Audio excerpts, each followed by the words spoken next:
So you say you want to build a home, and you're looking for a custom home builder, looking for an architect, really have no idea where to start. This is the show for you. Hello, folks. This is Andy Pace, your host of Non-Toxic Environments. This week, I have Jeff Burg, who's the president of JFK Design Build, on the show. Jeff is going to talk to us about the process of designing and building your custom home, and specifically talking about the home building process, and we will delve into healthy home construction a bit. Well, why is that? Well, that's because, well, first of all, this is what the show is all about, right? But also, I had the absolute pleasure to work with Jeff and his team in the last couple of years on a healthy home project here in Wisconsin for a very, very good client of mine. I've worked with her and her husband over the years on a number of projects, and they decided this is the time that they're going to build their dream house. But it had to be healthy, and Jeff was the contractor chosen. This is a great show because it's not going to focus on just the healthy home aspect of construction. I do that on every episode in one way or another, of course. This show is going to deal with construction, custom home building. What makes it different? What are the pitfalls? What are the things to look out for? What are the things to plan for? And the process, the timing of things. Jeff has been in the industry, I would say, his entire life. He grew up in a family business of building homes. He's a master carpenter himself, but really got into the design, build, custom home process, many, many years ago. And you can tell just by the way he talks, his passion for what he does, the love he has for his business and his industry and his customers and the products that he produces. So please enjoy the show. Before we get started on the process of construction, give me a little idea about how did you get into this? I mean, it dates back to when you were a kid, right? It does, as a teenager, growing up, I always joke that I was born with a hammer in my hand because my father was a carpenter contractor. So that's how my love for construction began. And early on, I was down in the basement, literally building whatever I could. And when I turned 14, my summer vacation was spent working on a rough carpentry crew, and I just absolutely loved it. And that's where I ended up moving. With my profession, I could have gone to college on a scholarship, but I wasn't really interested in that. I was more interested in being out in the field and pounding nails and being out in the elements. So that's how I got into it early on, and it just kind of, I guess, morphed into becoming a builder. And back 40 years ago, a lot of the carpenter contractors did turn into builders. It's just kind of how it evolved. Mine was, I guess, it was a very similar path, but I knew when I went into the business as far as building homes, I didn't want to be a track builder. I wanted to be more of a custom home builder, where it was a little bit more challenging versus trying to build the same cookie cutter home over and over again. Mm-hmm. Yeah, and that's obviously the attraction of building your own home and having something designed and built for you is the fact that it's not going to look like the neighbors and the subdivision and so forth. But that is the challenge, and it's not only a challenge for you as the builder, but a challenge for the customer themselves. So walk us through the process. A couple comes to you and says, we want to build a home. We've done our research, and Jeff, your company is the company we want to go with. What's the first step for them? The first step that we do is, I usually have them sign a design consulting agreement with myself, so that that allows me to kind of walk them through the entire process. And then the first thing that we do is we we interview architects, typically 2 or 3, and we ask a lot of questions and kind of let them, sell themselves. But we want to make sure that it's an interview, just like anything. Clients are interviewing me and vice versa. But we're making sure that not only does the price tag make sense as far as what their services are going to cost, but that their design background is going to fit for the client, but more importantly that their personalities mesh, because they're, as you know, not everyone gets along with everyone. So it's very important that if we're going to be designing a new custom home, that you get along with this architect. So that's the beginning of that process. And then we go, collaboratively, the client and I will talk about each of the different architects and decide who is the better fit based on, again, personality, based on cost, what they can provide for the client. And then from there, we move forward with that particular architect. And then I'll be part of all the design meetings. So it's really important to have a builder part of your design, because if a client goes directly to an architect, that architect's going to put everything they want on a piece of paper without any consideration of budget and or process. And that's where having a builder like myself part of the process is really important, because I can bring my years of knowledge and experience to the table and say, hey, wait a minute, if we're doing this is going to add X amount of dollars to the cost of the project.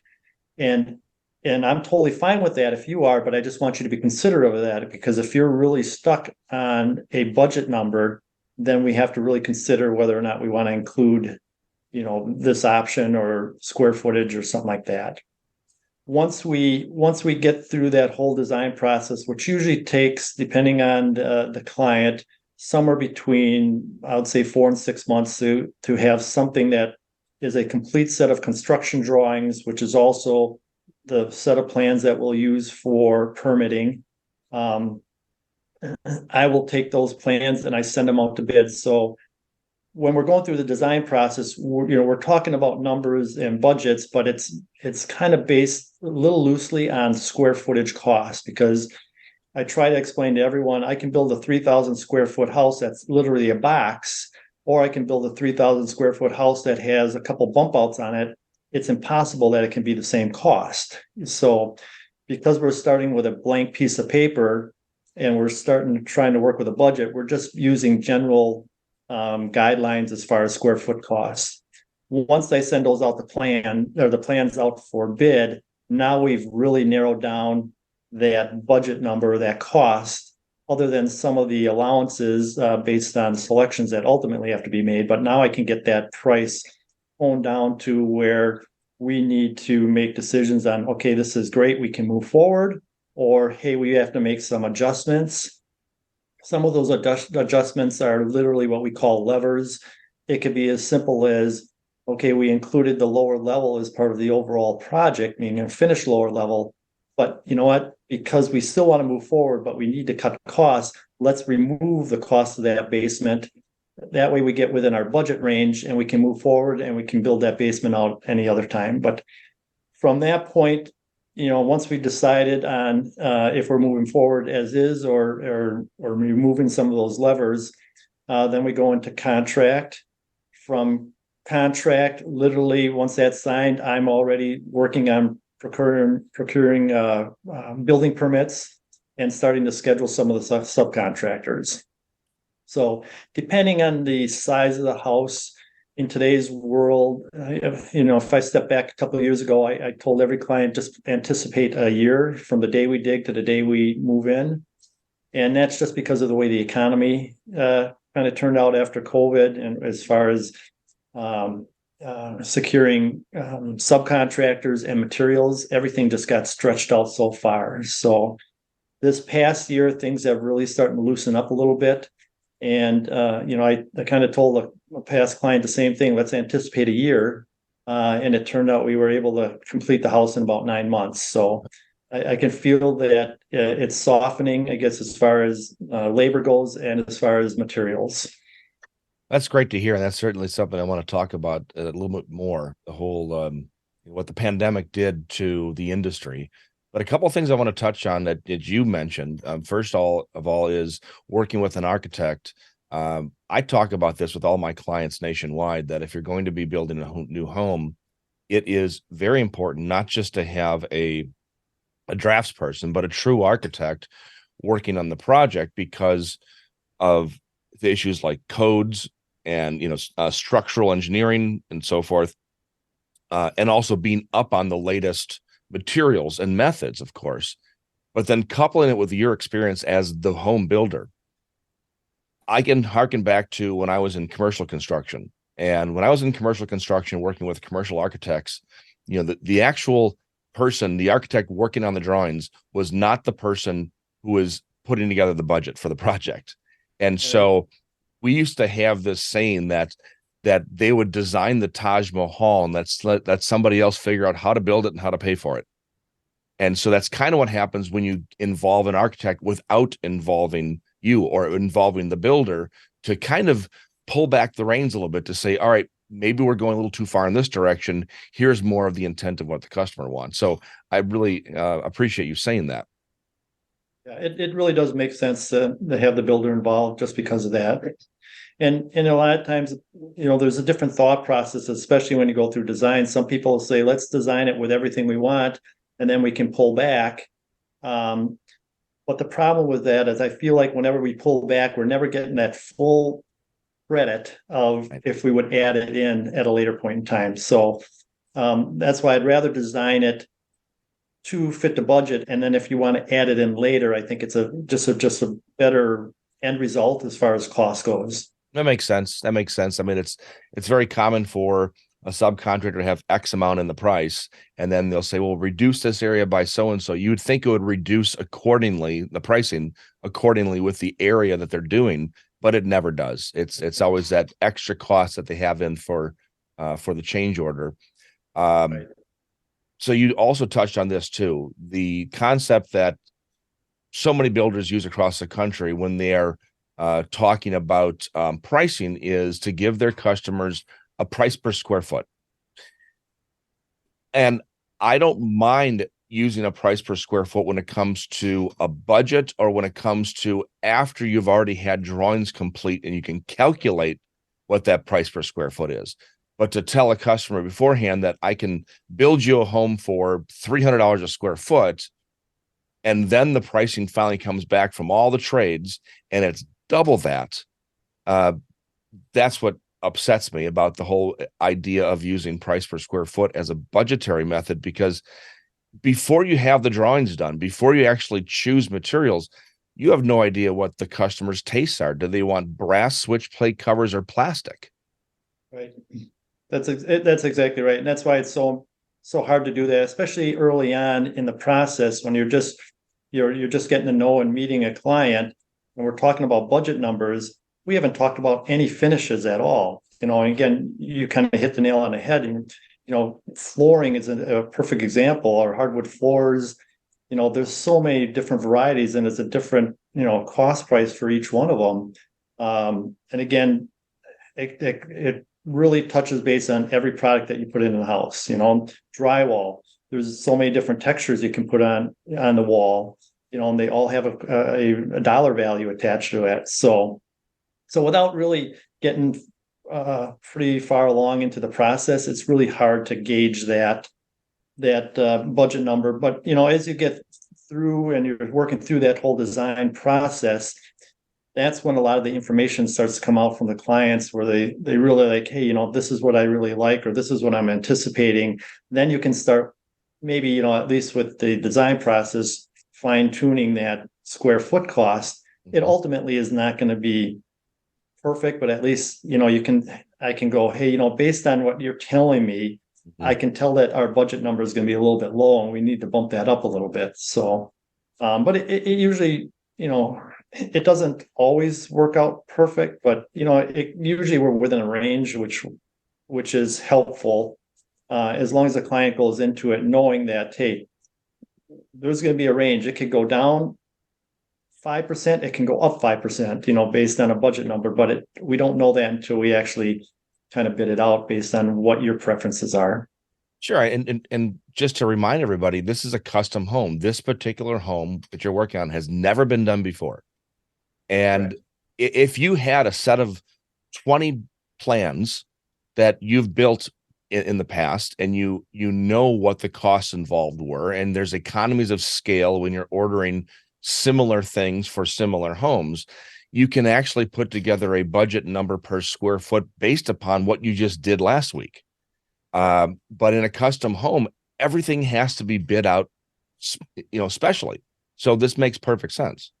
Yeah, and honestly, I've in the almost 32 years or 34 years that I've been building houses, I've only built the same house twice, and it wasn't exact, but it was very similar. But and then there's challenges with that actually, because I can build the same house, but when I put it on a different piece of property and I tweak it, the direction it's facing 10 degrees, it creates a whole different set of circumstances. And especially when it comes to, I'll say, roof lines and that, and snow.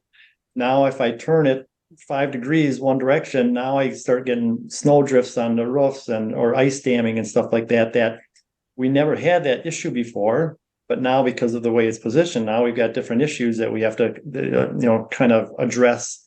And you just don't understand that until you go through that whole process. Yeah, it's amazing to think of all those little details. I just want to remind people who may have popped in the last few minutes. I'm speaking with Jeff Burg, the owner of JFK Design Build. Jeff is a friend that I've known for many years, a family friend, and I've worked with Jeff on projects over the years, and he's also here in Wisconsin with me. And we're talking about the custom home building process, not just healthy homes. We wanted to broaden this discussion into just custom home building in general, because there's so many questions that people have about the process, whether or not you incorporate healthier aspects into the project or not. These are still questions that are very, very important to discuss. So a couple of things you've touched on, and I'd like to expand a little bit, is the post-COVID environment of construction. Now, I also want to remind folks that if you have a question, just enter it into the chat. And then if you'd like, you can start up your video and audio and ask it live. Otherwise, I can just read it out for you, which is perfectly fine too. And it doesn't have to be about, again, healthy homes. Let's talk about home building. It's a very, very big topic. And so post-COVID construction, I can tell you that throughout the pandemic, those years of working in this industry, we saw material prices fluctuating greatly. We saw labor shortages. We saw material shortages, of course. You've been able to manage through that, and you've been building throughout the pandemic, and seem to be coming out on the back end of this in good shape. So, how did you manage doing that? Because it's been very difficult for a lot of companies. It was an adjustment, that is for sure, and especially when it came to the labor. That was just a gigantic part of it, and the materials, I guess, just equally as big. And it was a rough road, because it was really setting the expectations for the client, and that's really what I was speaking about earlier, where when we could build a house 7 to 9 months, 10 years ago, once we get post-COVID, we're talking about a year plus. And specifically, I had 2 houses in the past year that they went closer to 15 months, and there's a lot of variables that created that. And part of it was the labor. I couldn't get the labor. The other part of it was the materials, and a third factor was the selection process with the clients. And so it's trying to, especially with the selections, it's really important to stress upon the clients, like, listen, I know it doesn't seem like anything's happening, meaning because I'm waiting for materials or labor, but let's keep making all these selections, because the sooner I can lock in on those and get them ordered, that's just going to help us on the backside of the project where we're getting closer to move in. But if we're making decisions late, then because there's a product shortage, now that's just going to keep pushing things back even further. So, but it was difficult. Some of probably the bigger challenges were price increases on some of the materials where my suppliers just couldn't hold a cost. So we had built into our contracts an escalation clause that, if a supplier was being charged and passing that cost on to us, that we had to pass it on to the client. And then, but where I think that maybe we excelled from some of the other builders is that we wouldn't mark up or put our management fee on top of that additional charge. Okay. So where other companies may still continue to do that. So that, I know that the price went up for the client, but it didn't go up exponentially because I'm putting my markup on top of that. So, and hopefully most of those clients, understood that and were appreciative of that. But I know it's still a hard pill to swallow when you're expecting a cost of the house to be X amount of dollars based on our contract, but then, some of the materials go up like insulation or drywall. Lumber was a big one too. So it was tough. Yeah. How far in advance would your subs and suppliers inform you of these price increases? I mean, was it something where at the start of their process of their component of the project, they would say, just so you know, our pricing is coming in higher than what we expected? I know that dealing with clients all over the country, people are telling me that, they'd be done with the home and all of a sudden they get another bill from the builders saying that, oh, by the way, lumber was $40,000 higher than we thought it was going to be. Oh gosh, no, I had nothing like that. It would be typically, as an example, if I would call for or start scheduling, let's say the foundation or any type of the concrete work, before they started that work, they would say, hey, by the way, I know we bid it out 3 months ago, but our material cost has come in higher. So before we start this, here's the new contract price. And it could be a $5,000 difference. So I knew that before we actually did it or did the work. It never came in after the fact. So now we've kind of gone through this process for 4 years now. Now some of the vendors are literally, when they send over a proposal when I'm bidding out the house, it'll say this number or bid is only good for 60 days or 30 days. Steel is one of the big ones that's only typically 30 days because that is just like a constantly moving target. So, and then there's some of the items that we just can't control or we can't even get updated pricing on. For example, if I'm putting in a well, I'm not putting that well in until, maybe 4 months into the process sometimes. So they can't even give me a number until they're literally moving or mobilizing to the project. Oh, sure. Yeah, that is tough. And of course the feeling we always get is, okay, prices keep on going up, but do they ever come down? And so luckily I can tell you as a material supplier, we actually have seen some of our vendors sending out price lists now that show a reduction almost down to the levels of pre-COVID, which is really encouraging. Of course, I don't think the labor rates will ever come back down again, but I mean, what's your take on that? What do you see the future holding on pricing? Yeah, labor, things have to get really bad before the labor will ever change their pricing. Then they're really fighting for work. Everyone's so busy now that I don't see that happening anytime soon. As far as materials, it's always, in my mind, it takes this huge spike. And then when things start to settle down, yeah, the material costs come back down, but it never gets back to the levels they were before it spiked. And that's always kind of been, part of the industry, I guess. It kind of, in my mind, it gives the suppliers a reason to raise their price, when we run into a COVID, situation, but they never come back to the levels, I always am amazed when gas prices get back down to that, $2 or $2.50 price. I'm like, I never thought I'd see that again in my life. Right. So right. I think people are hoping that with the mortgage rates, right, yeah. that they're going to come back down to 3 and 3.5% again. I don't know if that'll ever happen, but I mean, on that note, and you and I've had this conversation before for the last few years, it's like, when is a good time to jump into the new home building process? Because either you're going to deal with mortgage rate increases or material price increases. Right. And so if material prices level out and even start to come down a little bit, which I think has happened like with lumber over the last year, but mortgage rates kept on going up. So there's really no perfect time to jump in. It's just you have to do it. If you're going to build, you just kind of have to agree to do it at some point.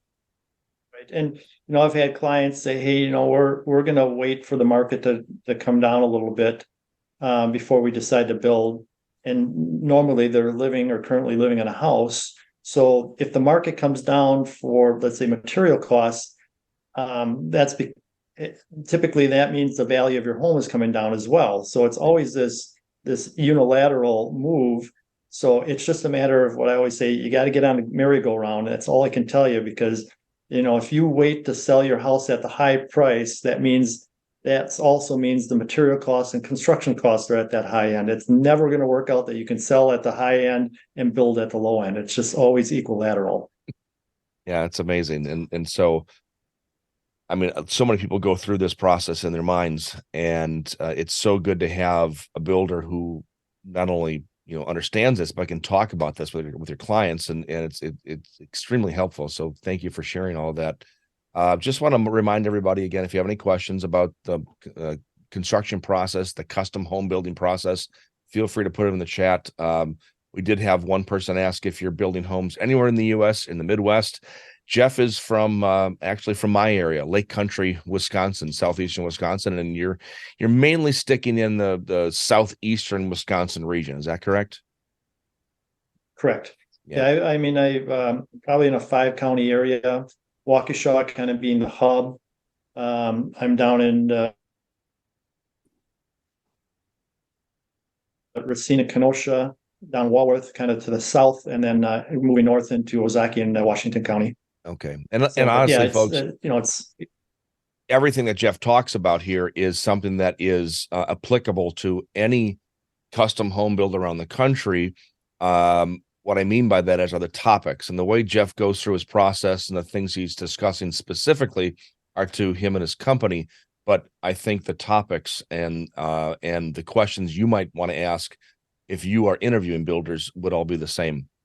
And so, of course, if you have any questions about finding builders in other parts of the country, feel free to reach out to me directly, and I might be able to help you there. So Jeff, we did work with you recently on a project with one of our clients, a longtime client of ours. We actually worked with her and her husband on an existing home they had a couple of times over the last decade, and they decided that it was time to build their dream home. And because of health issues, it was decided that it's going to be a healthy home project. I wanted to get your opinion on some of the things, the challenges that you faced, not specifically on materials per se, but on the process, and how maybe in the future, customers who are looking to do something similar, maybe they can utilize the lessons learned here and maybe make things simpler for them down the road. Sure. I mean, anytime the healthy home concept is, to me, I know if you've been working on it obviously for a long time, but it still feels to me like it's in its infancy. And when it's doing that, or when we're starting out so new, it's really, the challenges are getting everyone on board. And it's not the clients. That's the easy part for them to understand the benefits. It's all the contractors that are actually doing the work. That's the challenge, because now we're trying to introduce new methods and new products to them that they've never used before. And it's like, it's pulling teeth, trying to get them to use these products. And especially when you're in a very busier environment where they're busy, they don't want to take the time to understand how to either use a product or the benefits of a product or how to install a product, because they're so busy doing their normal everyday, what they've been doing forever. They just want to keep doing that. And so to throw in a monkey wrench and say, okay, we're going to use this product, and we'll pay for the material, but we want you to use it. Sometimes they're afraid to do that, just because they don't know how. A perfect example was, paint. The subcontractor never used some of the products, so he was really worried and concerned about the long term of that product because it doesn't have a history with him. So it's just a matter of educating them, and sometimes it puts the onus a little bit more on myself, and that's where you're such a great resource to explain to them the benefits of it and or how it's going to work, because you've used it not only here but other parts of the country. But that's really the biggest challenge, is trying to I guess train the subcontractors what to use and how to use it. Yeah, no, it's perfectly put. I remember one of the very first projects I was ever on years ago.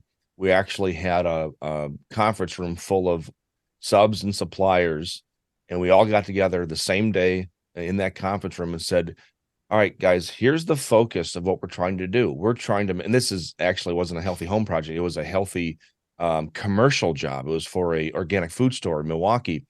And everybody sat at the table and raised questions and concerns, and we all sort of talked it out.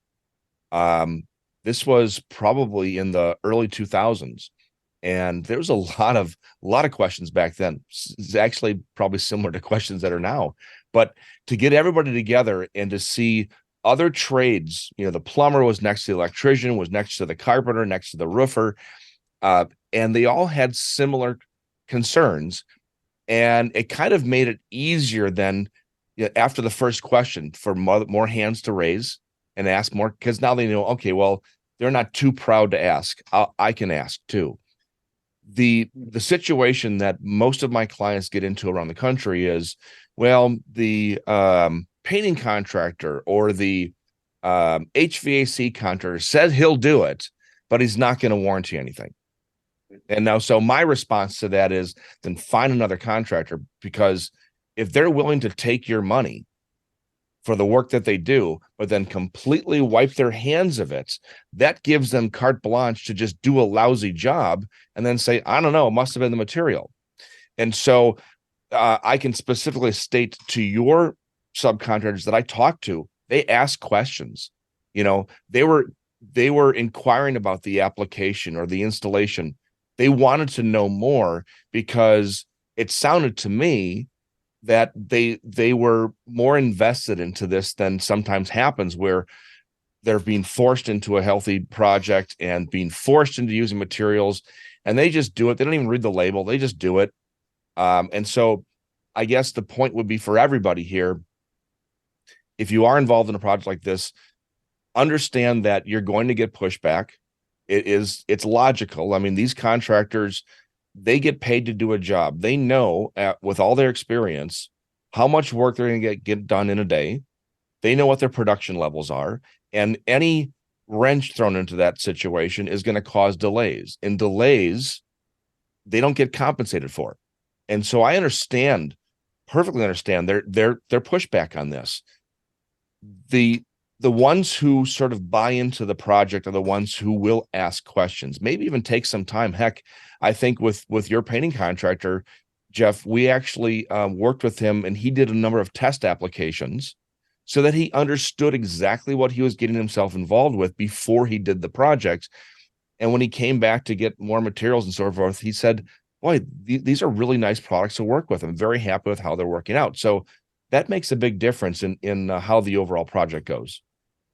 Yeah, there's no question about it. And again, it's just taking the time to educate yourself, or the subs to educate themselves. And once they, if they have the time to do that, I think they'll recognize and understand that, hey, these aren't products to be afraid of. It's just a matter of, we're just so used to the mainstream products.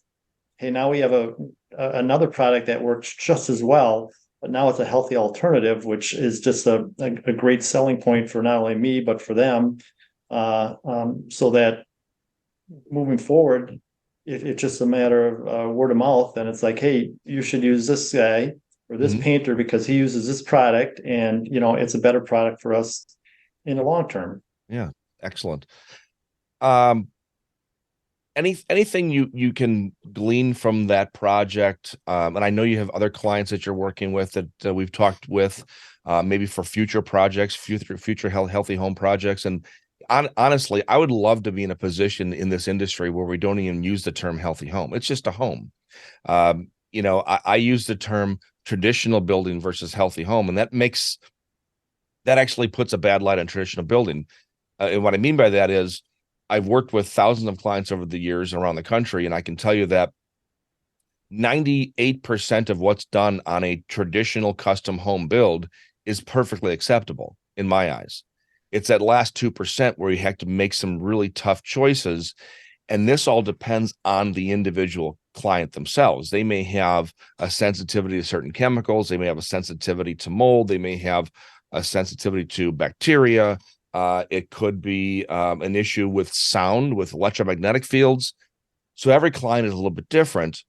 But I guess at the end of the day, at the end of this project, has there been some lessons learned and maybe some things that you could incorporate into future projects that just make common sense to you?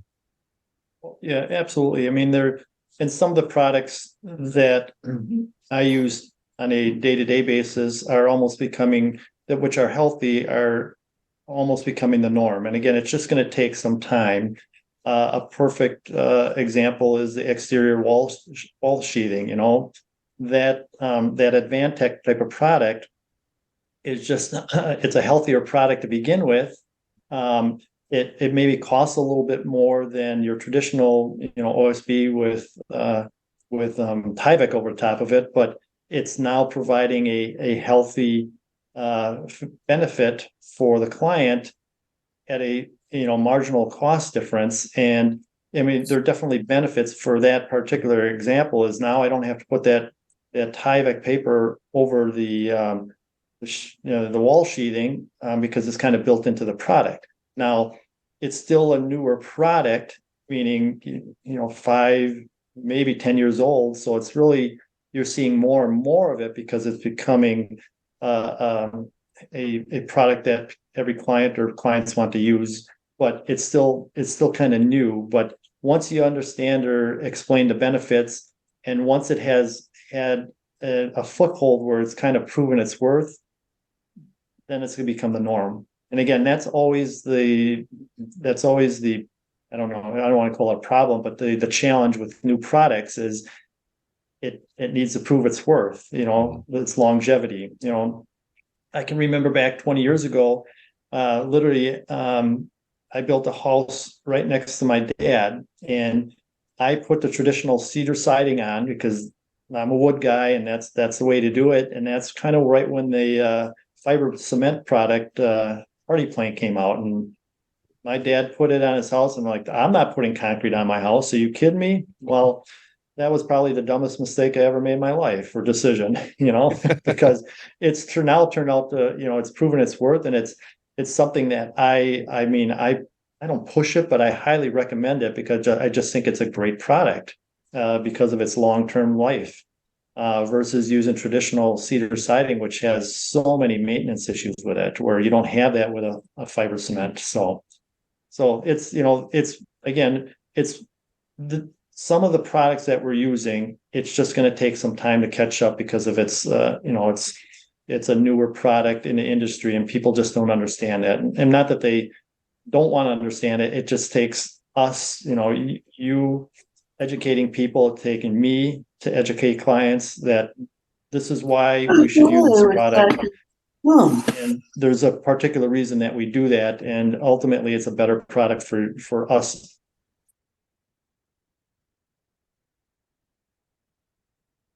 Sorry about that, Jeff. I think I accidentally muted you there at the end. I have you unmute for me. It's funny you bring up fiber cement because that's the exact same scenario I was going to say. It's fiber cement siding. Look at that. When that first came out, people just thought it was going to be horrible. It's so heavy. It's going to absorb moisture and retain moisture, and it's turning out that it is becoming quite the norm. And now all other siding materials are kind of compared to that.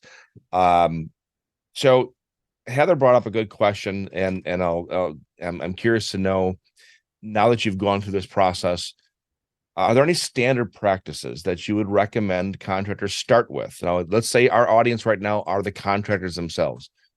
What are the, maybe, first two or three standard practices that you would say this would go a long way into creating that healthier home scenario? Now that you've gone through the process, what do you think your thoughts are there? There's a couple really simple ones that, I mean, really don't affect any of the subcontractors. The very first one I always think about is, when we rough in a house and we're running electrical wiring through the walls and plumbing and that, we have to caulk the penetrations for fire. It's considered a fire stop. And normally they just pick up the cheapest caulk they can find and just use that to fill the gaps where people really don't understand that there's off gassing from that product. So you sell a perfect example that is, virtually the same cost that we can use to caulk these, gaps in that without the off gassing. That is just so simple. And it really doesn't affect, it's not a issue of how the product, works or acts. It's just the benefit of the off gassing that makes such a big difference. So that, that's the one that really stands out, is super easy for me to kind of pick out. We talked about the Advantech zip wall. I mean, that's another one that's, just super easy to just include that as part of a project. And again, it's still a sell, and you and I are always selling, and it's and trying to get and educate a client, but ultimately they're paying for it, so they get to make the decision, I guess, is the way to put it. But those are some two really simple ones. There was a push years ago. I would probably say in the late 90s, early 2000s, with air exchangers. And there was a value to that, a cost. But the benefit is it's constantly exchanging the inside air with the outside air. So, back in the early 2000s, you don't realize how important that was because of all the off-gassing products. Now, obviously, everything's getting better with the products that we're using, and it's much more water-based products, so you don't have as much off-gassing, but we still need that air exchange. But there's a price tag that goes with it, and that's where it gets difficult for clients, unless they're really conscious about their health issues and trying to maintain a really healthy air in the house, to include that. And I'm guessing, if I remember, it's about a $2,500 to a $3,000 ad. It's another piece of equipment that you have to maintain, but the health benefits of putting something like that in house are just gigantic. Yeah, and I have to agree with your points on these. I mean, they are. You think of things like caulking materials and adhesives; they're used all throughout the home during construction. You have to remember that these materials will continue to off gas anywhere from 2.5 to 4.5 years after they reach a full cure, which means, that's at least, a year to 3 years after the homeowners have moved in. And so those are those little bits that create that chemical soup inside of the home. It's been estimated between 8,000 to 15,000 chemicals can be in the air after a new home construction. And it's because of these little things that all start to add up. So making small incremental changes does make a difference. I just did a podcast yesterday, and she says, asked me, what is the least expensive thing you can do in your home today to make it healthier? Well, I would say, well, there's one thing you can do absolutely for free, which is take your shoes off at the door. Because you're bringing in pesticides and mold on the bottom of your shoes and who knows what else. That makes a big difference right there. Not wearing your outside shoes around the house, but in the construction process, obviously making these small incremental changes. I would also say utilizing things like air scrubbers to get rid of dust during the process makes a bigger difference in the end of the job cleanup. And so we always look at that too, is like, what can we do during the process to make that the end of the day before the clients move in, it's going to be easier for them. And that's one of the things too. Air movement, utilizing fans to blow dust out of the house so it's not settling in little nooks and crannies and crevices that eventually makes its way in, becoming airborne. That's a very good incremental change that can be made. So Heather, I hope that answered your question. And one of the other things that it's really been a hard sell, which we did use on the house down in Caledonia, is the fresh air intakes. Typically they're at grade, or maybe a foot above grade. This particular house, because of the client and her understanding of how it's bringing in that fresh air, is we actually snorkel them up about 4 feet. So there's pros and cons to everything. So the pro is now we're bringing in healthier air because it's not bringing up the microorganisms from the ground. The con is now it's maybe a little bit more unsightly because now you usually have a minimum of 2 fresh air intakes coming in. Now either you have to conceal them or you try to place them where they're not as visible. But again, everything that we do in construction, whether it's something as simple as that, aesthetics or healthy, there's pros and cons to everything typically, and it's just deciding what is more important to you as a client. That's a great point. I'm working on a project right now in Florida, the incorporated fresh air intakes or air exchange systems, and now the house has absolute problems because they didn't factor in the Miami humidity into this process, and the air is not being dehumidified properly. So yeah, it is definitely a situation. Mark just asked, do you have a suggestion for the healthiest type of HVAC system to heat and cool the home if somebody is sensitive to dust and mold? And obviously that was a big concern for our client, and that's a huge concern for clients around the country. What is your opinion on that? What's the healthiest type of HVAC system? Really, the healthiest would have radiant in-floor heat. So that works well for the heating portion of it, because now you're not pushing that air around like you do with a typical forced air system. So a lot of the homes that we build today will still have the forced air system, but the primary heat is the radiant heat. Now, the con to that is there's a huge expense with doing that. When you take if you take an average 3,000 square foot footprint, you're probably adding about $40,000 onto the cost of the project to do the radiant heat. But the benefit of that is now we don't have that forced air pushing, all the dust and air around, which, some people have problems with or issues. So that's probably the best part. And with that, you have to do what's called a space pack, where you have basically an air handler up in your attic that is connected to your air conditioner. And that's what pushes or brings the air conditioning to the home. Now, the negative of that, I guess, is you have these little round 2-inch ports, in all the rooms that some people might consider unattractive. And then you have to plug them in the wintertime so you don't have the cold air coming through. But that's probably your best route when it comes to heating and cooling healthy wise. Now, in today's world, we almost always still, if we do the radiant heat, we'll always do the forced air furnace. And that is the backup to the radiant in case the radiant, breaks down for some reason, or the boiler. Now you still have heat with that forced air, but the main purpose of it now is that air or that furnace is now used for the air conditioning. So that's the only time the air is being pushed around.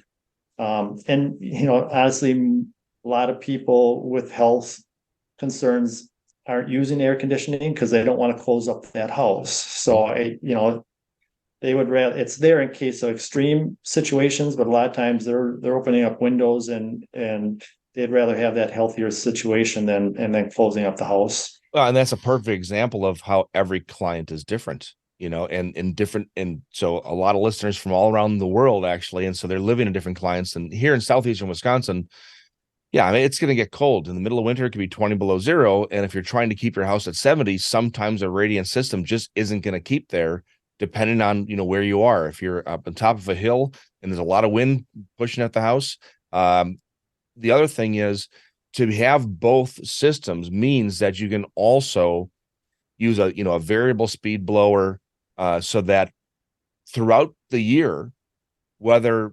there's a load requirement for heating or cooling, the air can still be moving in the home, which means that air is going through the purification system.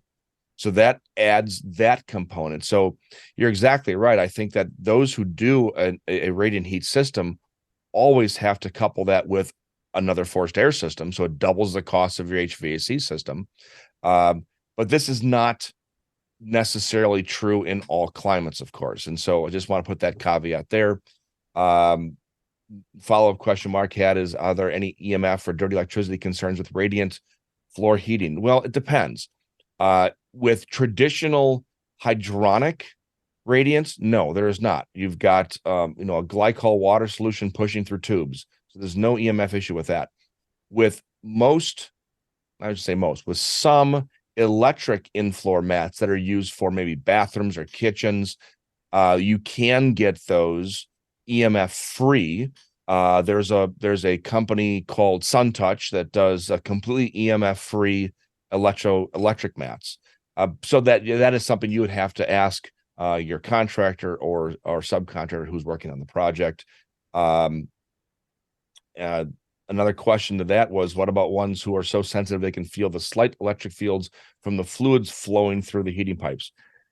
That's something you have to work out with the electrical contractor, because common knowledge is that as water flows through a pipe, if it's running in perpendicular to an electric line, the water can then carry the electromagnetic field further down the line. So that's something that has to be planned in the schematic stage. And this is why, going all the way back to the start of our construction, you need an architect, and these things need to be talked out beforehand. There's always ways around these things, but one thing I will caution everybody is, it's impossible to build a home that is 100% completely healthy on all aspects. It's impossible. You will drive yourself to the poorhouse or the nut house, one of the two or both.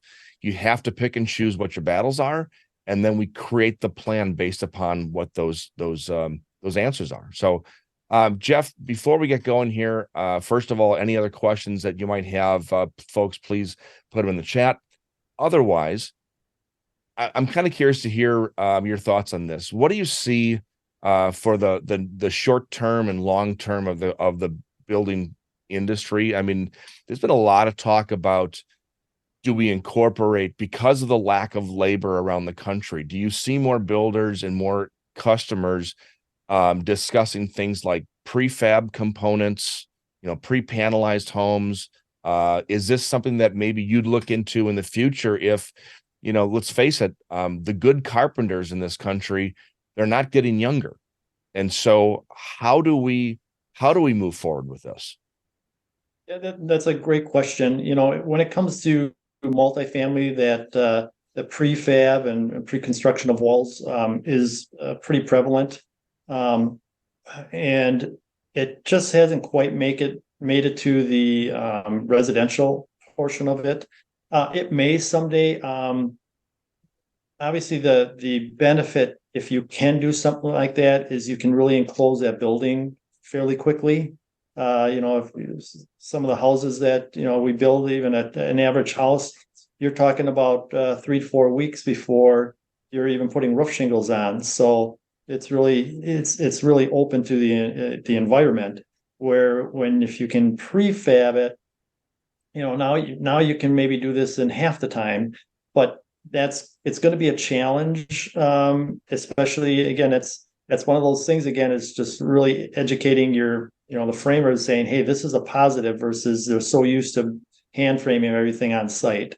Now, to kind of step back, I think that the labor industry is going to change, and it's already on the rebound. I've always said it took 20 years to get us into the position where we had a labor shortage, but I think that everyone recognizes that now, especially in the industry, and there's a huge push to reverse that. And it's not going to happen overnight. It's going to take another 10, 15 years to get there, but I think that we as a society are understanding that not everyone is meant to go to college. And there's men and women out there that absolutely love to be outside and pounding nails or doing electrical, any of the trades that are involved with building a new home. So I think that there's going to be a resurgence of craftsmen over the next 10, 15 years. And it's starting at a very young age in grade school now. Perfect example, the Lakeland Builders Association, and actually a lot of the builders associations are having these they're not seminars, but they're projects where you bring in all these different trades, whether it's a mason or an excavator, but they bring all these trades to like the State Fair Park as an example, and the kids get to do hands-on, and it's getting excited about doing this kind of work at an early age where, a teenager can go sit in a backhoe and actually start moving the controls in that. And I mean, that's something really simple, but I really believe that the shortage that we have now is going to correct itself. It's just a matter of when. Yeah, you bring up a good point in the fact that it's taken 20 years. I mean, this goes back to the recession, 2009 to 2012. We lost a lot of good contractors during that time, and the industry never fully recovered from that when the pandemic hit. So it was, doubled that situation. So it's really good to hear that things are on the rise, and I applaud that effort at the grade school and high school levels, because there are so many kids that just have such a way with their hands that those can be put to such good use in the field, in the trades, and I'm really looking forward to that. I just want to quickly share my screen with everybody here because I want to show you Jeff's website. And so you should be able to see the screen right now.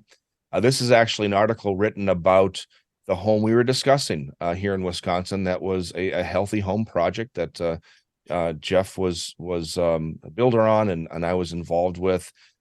Really good article on the process, some nice pictures of what the home looks like. You can see the nice cold Wisconsin weather there in the picture.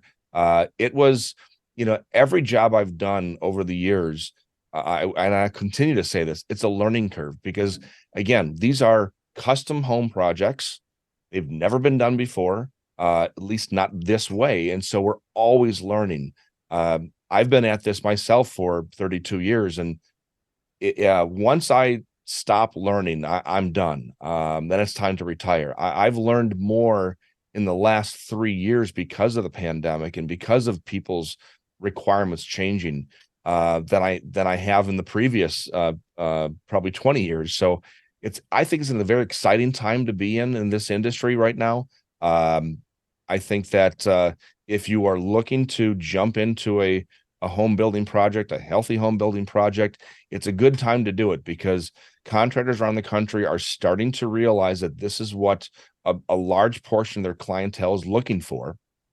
And if you have any difficulties with that, that's where folks like myself can help out and become that liaison between you and the builder, you and the architect, so that we can get this home built properly and get it built in a healthier manner and hopefully maintaining the budget. So Jeff, it's been an absolute pleasure to have you on the show today.